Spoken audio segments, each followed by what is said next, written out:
عداوت مجھ سے کیوں اتنی، میں تو قرآن کا داعی ہوں، رسول اللہ کا وارث، صحابہ کا سپاہی ہوں، مجھے ہے کفر سے نفرت، میں تو حق کا فدائی ہوں، زمانے کے ہر ایک ظالم ہر جابر سے لڑتا ہوں، مجھے جو حکم ربی ہے وہی میں کام کرتا ہوں، میں ایسی قوم سے ہوں جس سے باطل دل لرزتا ہے، بڑا مسٹر بنا پھرتا ہے اور کافر پہ مرتا ہے، بڑا مسٹر بنا پھرتا ہے اور کافر پہ مرتا ہے، بڑا مسٹر بنا پھرتا ہے اور کافر پہ مرتا ہے، بڑا مسٹر بنا پھرتا ہے اور کافر پہ مرتا ہے۔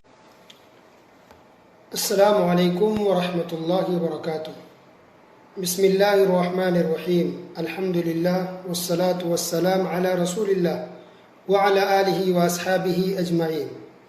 آپ سن رہے ہیں شرک کا بیان، پارٹ نمبر 13۔ محبت کے سلسلے میں بھی بہت سے لوگ اللہ سبحانہ و تعالیٰ کے ساتھ شرک کرتے ہیں۔ اس کی بہت سی مثالیں اور دلیلیں آپ کے سامنے پچھلے 2 درسوں میں پیش کی گئی ہیں۔ آج ہم یہ بات کریں گے کچھ ہسبینڈ وائف، شوہر بیوی بھی ایسے ہیں جو کہیں نہ کہیں اللہ کے ساتھ محبت میں شرک کر رہے ہیں۔ شوہر بیوی ہسبینڈ وائف ایک دوسرے سے محبت کرنی چاہیے، ضروری، اور اسلام بھی چاہتا ہے کہ ہر ہسبینڈ اور وائف ایک دوسرے سے بہت محبت کریں، ایک دوسرے کا خیال رکھیں، تو اچھی بات ہے اور ہونی بھی چاہیے، لیکن اس کی بھی ایک لمٹ ہے، ایک سیما ہے، ایک بارڈر ہے۔ اگر کوئی بیوی شوہر سے اللہ سے زیادہ محبت کرنے لگ جائے، یا ایک شوہر اپنی بیوی سے اللہ سے بھی زیادہ محبت کرنے لگ جائے، تو یہ بھی شرک ہے۔ کس طرح لوگ شرک کرتے ہیں دیکھیے۔ کچھ لوگوں کے بارے میں سننے میں یہ آیا کہ کچھ عورتوں کو، بیویوں کو یہ کہا جاتا ہے، سسرال والے یہ کہتے ہیں کہ تمہارا شوہر اللہ کے درجے میں، خدا کے درجے میں ہے۔ استغفر اللہ، نعوذ باللہ۔ کچھ لوگ کہتے ہیں کہ شوہر مجازی خدا ہے، مجازی رب ہے، نعوذ باللہ، استغفر اللہ۔ تو یہ کہنا کہ شوہر مجازی خدا ہے، مجازی رب ہے، یا رب کے اللہ کے درجے میں ہے، استغفر اللہ، جو سراسر شرک اور کفر ہے۔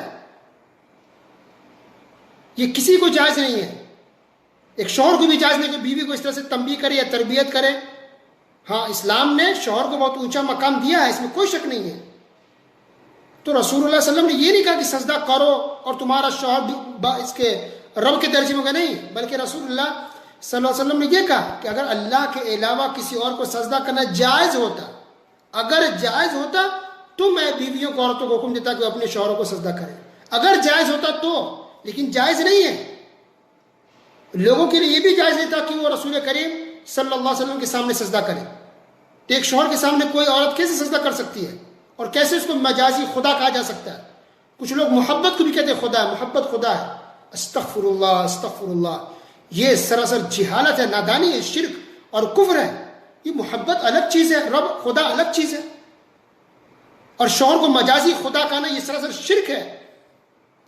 اور اگر کوئی بیوی اپنے شوہر کو خوش کرنے کے لیے حرام چیز کو بھی حلال سمجھ لیتی ہے، مثلا کچھ چیزیں اسلام میں حرام ہیں، لیکن وہ اب صرف اپنے شوہر کی خاطر، شوہر کو خوش کرنے کے لیے اس چیزوں کو حلال سمجھتی ہے اور وہ کام کرتی ہے کہ بس جو بھی ہے بس ہمارا شوہر خوش ہو جائے، تو کہیں نہ کہیں ایک ایسی عورت، ایسی بیوی یہ بھی شرک میں پڑ سکتی ہے۔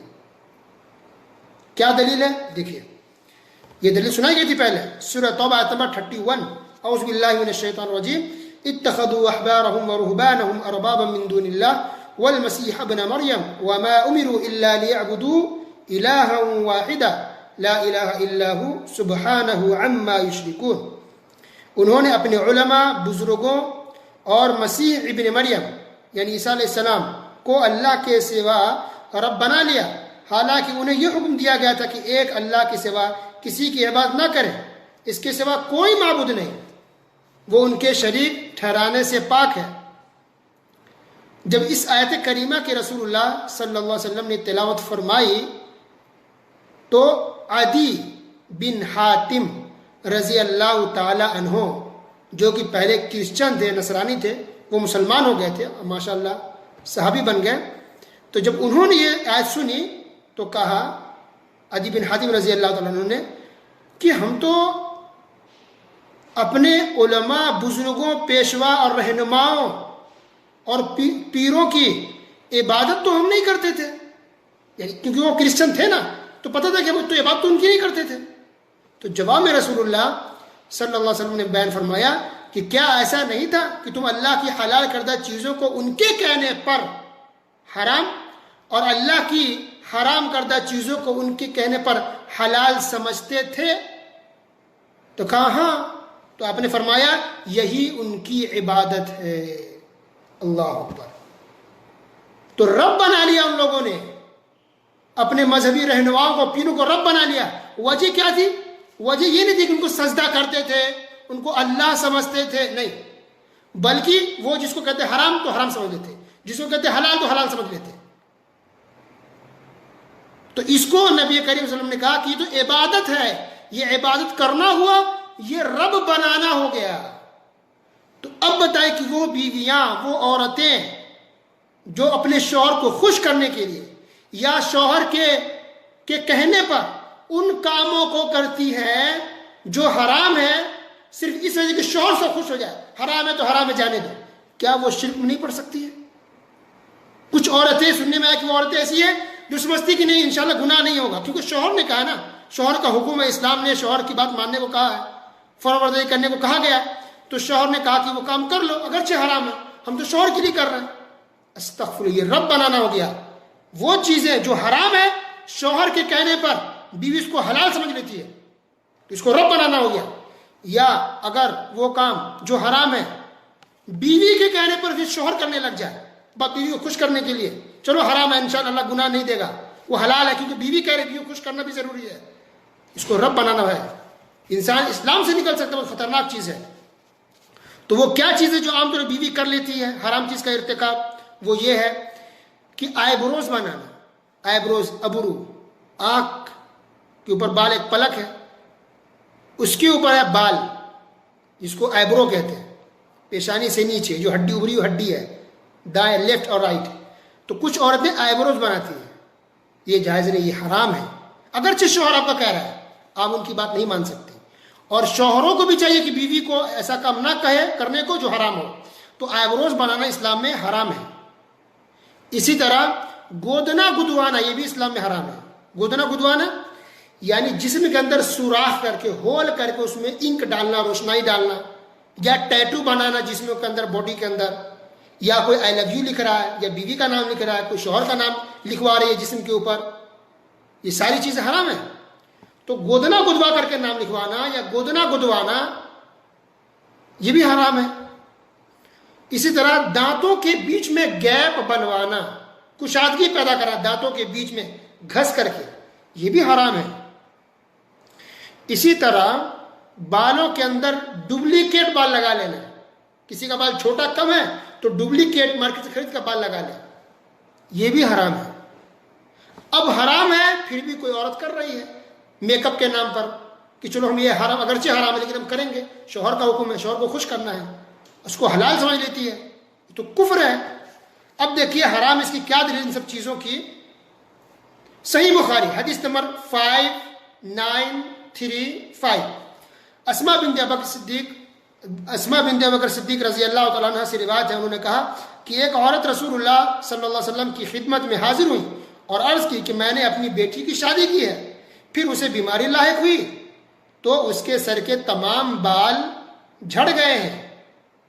اس کا شوہر مجھے ابھارتا رہتا، یعنی بولتا رہتا کیا یہ تو کیا میں اس کے سر پر مصنوعی یعنی ڈپلیکیٹ بال لگا دوں؟ سوال ہے. تو رسول اللہ صلی اللہ علیہ وسلم نے بال لگانے والی اور لگوانے والی دونوں پر لعنت بھیجی ہے، یعنی منع فرما کی. تو لعنتی کام ہے، اللہ کی لعنت ہوتی ہے ایسے لوگوں پر جو ڈپلیکیٹ بال لگائے. اب غور کیجئے کہ یہاں تو مجبوری تھی، بیچاری کا بال جھڑ گیا تھا، نئی نئی شادی ہوئی تھی. رسول اللہ صلی اللہ علیہ وسلم نے کہا کہ نہیں، یہ منع ہے، ممنوع ہے، نہیں لگا سکتے. اور اسی طرح بہت ساری حدیث صحیح بخاری کے اندر، صحیح مسلم کے اندر. اگلی حدیث لیجیے، صحیح بخاری حدیث نمبر 5939، صحیح بخاری. عبداللہ بن مسعود رضی اللہ تعالیٰ عنہ نے کہا کہ اللہ تعالیٰ کی لعنت ہو، پھٹکار ہو، کن عورتوں پر؟ ان عورتوں پر جو عورتیں خوبصورتی کے لیے جسم میں سرما بھرواتی ہیں، یعنی گدنا گدواتی ہیں، جسموں میں ہول کرا کر، سوراخ کرا کر روشنائی انک ڈلواتی ہیں، ان عورتوں پر اللہ کی لعنت ہو. اسی طرح ابرو بنانے والی، یعنی بال اکھڑوانے والی، ایبروز کے بال اکھڑوانے والی عورتوں پر بھی اللہ کی لعنت ہو. دانتوں کے بیچ میں گیپ اور کشادہ بنوانے والی عورتوں پر بھی اللہ تعالیٰ کی لعنت ہو. اور اللہ کی خلقت کو تبدیل کرنے والی عورت پر بھی اللہ کی لعنت ہو. دیکھیے ساری چیزوں کے الگ الگ سب کی دلیل کہ ایبروز بنانا حرام، لعنتی کام. دانتوں کے بیچ میں کشادگی پیدا کرانا، گیپ بنوانا، گھسا کر کے تاکہ خوبصورت لگے، یہ بھی لعنتی کام، حرام کام. یہ سننے کے بعد ایک عورت کہتی ہے ام یعقوب یہ کیا بات ہو گئی، کیا کہہ رہے تم؟ تو عبداللہ بن مسعود رضی اللہ عنہ نے کہا کہ اس پر میں لعنت کیوں نہ بھیجوں جس پر رسول اللہ صلی اللہ علیہ وسلم نے لعنت بھیجی ہے اور کتاب اللہ میں بھی موجود ہے، یعنی قرآن میں بھی. اس عورت نے کہا کہ میں نے تو پورا قرآن پڑھ دیا، یہ بات تو کہیں بھی ہے، کہیں بھی نہیں ہے. تو انہوں نے کہا کہ کیا تم نے قرآن شریف کی آیت نہیں پڑھی؟ وما آتاکم الرسول فخذوه وما نهاکم عنہ فانتہوا، سورہ حشر. اس کا ترجمہ یہ ہے کہ جو چیز تمہیں رسول دے دے وہ لے لو، جس سے منع کر دے اسے رک جاؤ. تو رسول نے جس سے منع کر دیا، اگر انسان اس پر اسے نہیں رک رہا ہے تو گویا کسی رسول کی مخالفت نہیں کر رہا ہے، بلکہ وہ قرآن کی بھی مخالفت کر رہا ہے. اللہ اکبر. تو رسول کی بات ماننا یہ بھی ضروری ہے، اور جن چیزوں سے رسول نے منع کیا اس سے رکنا بھی ضروری ہے. جب یہ بات ہو گئی تو وہ عورت کہنے لگی کہ ٹھیک ہے آپ تو سمجھا رہا کہ لعنتی کام ہے اور ایسی عورتیں خراب ہیں، تو خدا کی بیوی تو ایسا کام کر رہی ہے. دیکھیے تو عبداللہ بن مسعود رضی اللہ تعالیٰ اتنے مشہور صحابی ہیں، انہوں نے کہا کہ ٹھیک ہے جاؤ گھر میں جاؤ چیک کرو، پہلے دیکھو کیا میری بیوی واقعی ایسا کر رہی ہے، سنا تو تم نے ہے، چیک کرو. گئی اندر، چیک کی، دیکھی، باہر نکلی، پوچھا کیا پایا تم نے، کیا میری بیوی سب کام کر رہی ہے؟ کہا نہیں. تو آپ نے فرمایا کہ اگر میری بیوی ایسا اگر کرتی، یعنی کوئی بھی حرام کام، ناجائز کام اگر کرتی تو میرے ساتھ نہیں رہتی. اللہ اکبر. اس سے یہ بھی سمجھ میں آ رہا کہ جو لوگ اسلام کی دعوت دیتے ہیں، حرام چیزوں سے روکنے کی کوشش کرتے ہیں، قرآن حدیث کی بات کرتے ہیں، لوگ اسی کے پیچھے پڑ جاتے ہیں. وہ کیا کر رہے ہیں، ان کے گھر والے کیا کر رہے ہیں، ان کی عیب نکالنا، ان پر تہمت لگانا، ان پر الزام لگانا، ان کو بدنام کرنے کی کوشش لوگ کرتے رہتے ہیں. تو اس انسان کو جو صحیح بات بتائی جائے اس پر عمل کرنی چاہیے اور بات مان لینی چاہیے. اسی طرح اور بھی بہت ساری حدیثیں ہیں جس میں صاف طور پہ کہا گیا ہے، رسول اللہ علیہ وسلم نے لعنت بھیجی ہے کہ اللہ کی لعنت ہو ایبروز بنانے والی عورتوں پر، اللہ کی لعنت ہو بال، نکلی بال لگانے والی عورتوں پر، اللہ کی لعنت ہو دانت کو گھسا کر گیپ بنانے والی عورتوں پر، اور ڈپلیکیٹ بال لگوانے والی عورتوں پر بھی. اللہ اکبر. اب کسی کے پاس کوئی گنجائش نہیں کہ شوہر نے کہا، بیوی نے کہا، ماں باپ نے، کوئی بھی کہہ دے، جو حرام کام ہے، جو ناجائز کام ہے، اس میں کسی کی بھی بات نہیں مانی جائے گی. تو ناجائز کام میں، حرام کام میں کسی کی بھی بات نہیں مانی جائے گی. اس کے لیے اور الگ سے اسپیشل حدیث بھی ہے. دیکھیں صحیح بخاری کے اندر حدیث اللہ کے رسول صلی اللہ علیہ وسلم نے فرمایا لا طاعت فی المعصیہ، کہ گناہ کے کام میں کسی کی بھی بات نہیں مانی جائے گی. انما الطاعت فی المعروف، جو فرما برداری اور بات ماننے کی بات ہے وہ جائز کاموں میں ہے، بھلے کاموں میں ہے. اور صحیح مسلم کی روایت اللہ کے رسول صلی اللہ علیہ وسلم نے فرمایا فَإِنْ أُمِرَ بِمَعْصِيَةٍ، کہ اگر گناہ اور ناجائز کام کا اگر حکم بھی دیا جائے فَلَا سَمْعَ وَلَا طَاعَةَ، تو وہاں بات نہیں سنی جائے گی اور وہاں اس کی بات نہیں مانی جائے گی. اس حدیث کا اصل میں پس منظر یہ ہے کہ ایک مرتبہ اللہ کے رسول صلی اللہ علیہ وسلم نے کچھ صحابہ کرام کو باہر بھیجا اور ان کا ایک امیر بنا دیا گیا، ایک سردار ہوگا، ذمہ دار ہوگا. تو اس امیر نے کہا اپنے جماعت کے لوگوں سے گروپ کے لوگوں کو آگ جلا گیا، کہا کہ تم اس میں کود جا، کیونکہ اللہ نے رسول نے کہا ہے کہ جو امیر کی بات ماننا، جو ذمہ دار کی بات ماننا. تو لوگ پشوپن میں پڑ کے کیا کروں، آگ میں کودنے کی بات کریے. تو کچھ لوگ کہا ٹھیک ہم کود جائیں گے اگر آپ کا حکم ہے تو. کچھ لوگوں نے کہا کہ نہیں ہم نہیں کودیں گے، کیونکہ ہم آگ سے بچنے کے لیے تو ہم اسلام قبول کیے، آگ میں کیوں جائیں. تو آگ میں کوئی بھی نہیں کودے. لیکن جب واپس پلٹے سفر سے واپس آئے رسول اللہ صلی اللہ علیہ وسلم سے جب یہ ذکر کیا گیا تو آپ نے فرمایا کہ اگر کوئی بھی انسان اگر اس میں کود جاتا ہے اس آگ میں تو قیامت تک اسی آگ میں رہتا ہے. اور پھر آپ نے یہ ارشاد فرمایا، یہ حدیث بیان فرمائی کہ دیکھو نافرمانی کے کام میں، برائی کے کام میں، غلط کام میں، ناجائز کام میں کسی کی بات نہیں مانی جائے گی. یہ بات جو ماننے کی بات ہے کہ بڑوں کی بات مانو، ماں باپ کی بات مانو، امیر کی بات مانو، شوہر کی بات مانو، یہ سب کب ہے؟ اچھے کام میں، جائز کام میں، حلال کام میں. لیکن جب بات ناجائز ہو جائے گی، غلط چیز ہو جائے گی، حرام بات ہو جائے گی تو وہاں پر کسی کی بھی بات نہیں مانی جائے گی. لہٰذا خواتین کو بھی چاہیے، شوہروں کو بھی چاہیے، ایسے شوہر جو مجبور کرتے ہیں، بیویوں کو پریشان کرتے ہیں میک اپ کے نام پر، خوبصورت لگنے کے نام پر، اللہ سے ڈرے، اللہ سے خوف کھائیں. اللہ نے آپ کو اونچا مقام دیا ہے لیکن آپ اتنے اونچے نہیں ہو گئے کہ اللہ سے بڑھ جائے، رسول اللہ سے بڑھ جائے. اور سننے میں یہاں تک آیا کہ جب شوہر کسی کا گھر میں آتا ہے، بیوی نماز پڑھ رہی ہے تو نماز کے دوران اس کو کہا جاتا ہے کہ تم فوراً پانی لاؤ، نماز چھوڑ کے ادھر آؤ، ٹاول لاؤ، یہ کام کرو وہ کام کرو. بالکل غلط بات ہے.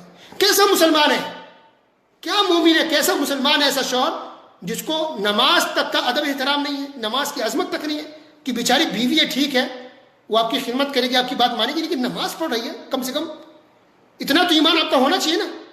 احترام تو نماز کا احترام ہونا چاہیے، نماز کی عزت ہونی چاہیے. اور نماز کس کے لیے پڑھے؟ اللہ کے لیے. اللہ کا احترام، اللہ کی محبت آپ کی محبت سے بڑھ کے ہے. تو اس لیے نماز میں انسان کوئی رخنا نہ ڈالے، رکاوٹ نہ ڈالے. اور شوہر کو ہمیشہ لمٹ میں رہنی چاہیے. فرما برداری کرنے کو کہا گیا، اس کا مطلب یہ نہیں کہ آپ نماز چھوڑوا دیں، آپ عبادت سے بیوی کو دور کر دیں، اپنا حکم جہاں تہاں چلاتے رہیں یا اس کو کوستے رہیں، اتنا ڈانٹ ڈپٹ کے رکھے کہ اس سے حرام ناجائز کام چلا لیں. بالکل غلط ہے. ایک عورت کی دل میں بھی سب سے زیادہ محبت اللہ سبحانہ و تعالیٰ کے لیے ہونی چاہیے، اس کے بعد رسول اللہ صلی اللہ علیہ وسلم کے لیے ہونی چاہیے، اس کے بعد کسی اور کے لیے ہوگی. تو وہ پتہ چلا ان تمام باتوں سے کہ کچھ شوہر بیوی بھی ایسے ہیں جو محبت کے معاملے میں اللہ کے ساتھ نعوذ باللہ شرک کر رہے ہیں. یہ لمٹ سے آگے بڑھ جا رہے ہیں، حرام حلال کی تمیز نہیں کرتے، نماز روزی کی تمیز نہیں کرتے. ایک شوہر اپنے پاور کا اور اپنے مقام کا غلط فائدہ اٹھا رہا ہے. ایسا شوہر کبھی بھی اچھا نہیں بن سکتا. اور ایسے شوہر کو چاہیے کہ ابھی اب گھمنڈ نہ کرے، تکبر نہ کرے، کیونکہ جہنم میں صرف عورتیں نہیں جائیں گی، جہنم میں بہت سے مرد بھی جائیں گے. لاکھوں کروڑوں کی تعداد میں مرد بھی جہنم میں جائے گا. تو کیا وہ مرد کسی کا شوہر نہیں ہوگا؟ ہوگا. ایسے وہ شوہر بھی ہوگا کسی نہ کسی کا، وہ باپ بھی ہوگا کسی نہ کسی کا، وہ بھائی بھی ہوگا کسی نہ کسی کا. تو ایسے شوہر بھی جہنم میں جانے والے ہیں. لہذا جو مقام و مرتبہ شوہر کا بتایا گیا وہ بیوی کے حساب سے کہ بیوی سے اونچا مقام ہے. بس رسول سے اونچا مقام نہیں ہے، قرآن و حدیث سے شوہر کا اونچا مقام نہیں ہے، اللہ سے اونچا مقام کسی شوہر کا نہیں ہے. اور اسی طرح بیوی کو بھی چاہیے کہ وہ شوہر کو پریشان نہ کرے، تنگ نہ کرے، حرام چیز کا مطالبہ نہ کرے، نافرمانی کے کاموں پر شوہر کو مجبور نہ کرے، حرام کام کرنے پر شوہر کو نہ کہے. کہ کچھ شکایتیں آج کل ایسی بھی ملے، کچھ عورتیں یا کچھ بیویاں ایسی جو شوہروں پر ظلم کرتی ہے، شوہروں کو غلط کام کرنے پر مجبور کرتی ہے، اپنی خوشی کے لیے، اپنے انتقام کے لیے، اپنے خواہشات کی تکمیل کے لیے. کچھ بیویاں ہیں جو شوہروں کو مجبور کرتی ہے. تو دونوں کا لمٹ ہے، شوہر بھی اپنے لمٹ میں رہے اور بیوی بھی اپنے لمٹ میں رہے اور اپنے مقام کا، اپنے مرتبے کا، اور اسلام میں جو دونوں میاں بیوی کو جو مقام مرتبہ دیا گیا ہے اس کا غلط اور ناجائز فائدہ نہ اٹھائے. کیونکہ کتنے بھی آپ بڑھ جائیں اللہ سبحانہ و تعالیٰ سے آگے نہیں بڑھ سکتے. جنت اور جہنم دونوں اللہ سبحانہ و تعالیٰ کے ہاتھ میں. رزق کا ضامن بھی اللہ تعالیٰ ہے. اللہ نے جس چیزوں کو حلال کیا وہی حلال رہے گا، جس کو اللہ نے حرام کیا ہے وہی حرام رہے گا. حرام کرنے کا پاور یا کسی چیز کو حلال کرنے کا پاور اللہ سبحانہ و تعالیٰ نے رسول کو بھی نہیں دیا ہے. یا ایھا النبی لم تحرم ما احل اللہ لک. اللہ سبحانہ و تعالیٰ نے رسول کریم صلی اللہ علیہ وسلم کو بھی کہا کہ آپ بھی حرام نہیں کر سکتے حلال چیز کو. تو جب رسول کریم صلی اللہ علیہ وسلم حلال کو حرام نہیں کر سکتے تھے تو آج کوئی بیوی یا آج کوئی شوہر یا کوئی بھی انسان آج کیسے کسی کو حرام یا کسی کو حلال کر سکتا ہے؟ یہ کام صرف اور صرف اللہ رب العالمین کا ہے. لہذا کوئی بھی انسان لمٹ کراس نہ کرے، حلال اور حرام میں ہمیشہ فرق کرتا رہے اور محبت کے معاملے میں شرک نہ کرے، بلکہ کسی بھی چیز میں شرک نہ کرے۔ شرک بہت خطرناک چیز ہے، اور انسان اگر شرک کرتے ہوئے مر گیا تو اس کی کوئی بخشش نہیں ہے، اس کی مغفرت نہیں ہے۔ آپ کو معلوم ہے کہ شرک کرنے والا ہمیشہ ہمیشہ جہنم میں چلے گا۔ اللہ سبحانہ و تعالیٰ ہم تمام مسلمانوں کو توبہ استغفار کرنے کی توفیق عطا فرمائے، ہم سب کو لمٹ میں رہنے کی توفیق دے، ہم سب کو ایک اللہ سبحانہ و تعالیٰ کی عبادت کرنے کی اور سب سے زیادہ محبت اللہ سبحانہ و تعالیٰ سے کرنے کی توفیق عطا فرمائے۔ آمین۔ وصلی اللہ علی نبینا محمد وعلی آلہ وصحبہ اجمعین، والسلام علیکم ورحمۃ اللہ وبرکاتہ۔